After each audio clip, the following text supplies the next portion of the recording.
Hi guys. Before we start this short, I just want to say this is the part 5 to a part 4. So having already watched the previous short and part 2 and part 1, watch it now. Thank you. And today we are continuing the short history of the Flying Scotsman. February of 2004, a debt agency acting on behalf of Flying Scotsman PLC announced the sealed bidder number 4472. The winner was the National Rail Museum, or NRM for short, in York.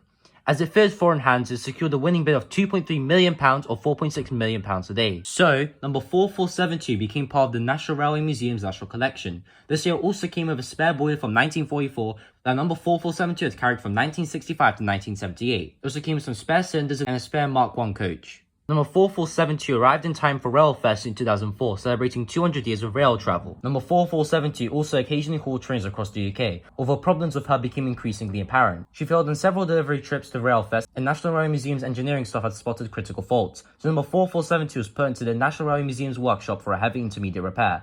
These, however, failed to improve much, so National Railway Museum instead decided to proceed with a general overhaul. The overhaul began in January of 2006 with an estimated 1 year to complete and £750,000 in costs. However, by July of 2007, the completion date was pushed back 18 months, and by 2009, more problems occurred with misaligned frames and a cracked cylinder, and rising metal prices. In May of 2011, number 4472 was unveiled in the National Railway Museum's turntable, narrow painted apple green and running excursions in the summer, only to have more cracks be found on the horn block and frame, leading to the overhaul continuing. In 2012, the National Railway Museum released a report on why everything was taking so long. Following this, First Class Partnerships, or FCP for short, were commissioned to independently review the remaining necessary work. In March 2013, they determined that number 4472 would be finished until 2015 to put the work to an external source, which was Riley & Son, moving number 4472 to the workshop in Bury. Number 4472 finally moved under her own steam on 7th January 2016 after 10 years and £4.2 million or £5.9 million a day.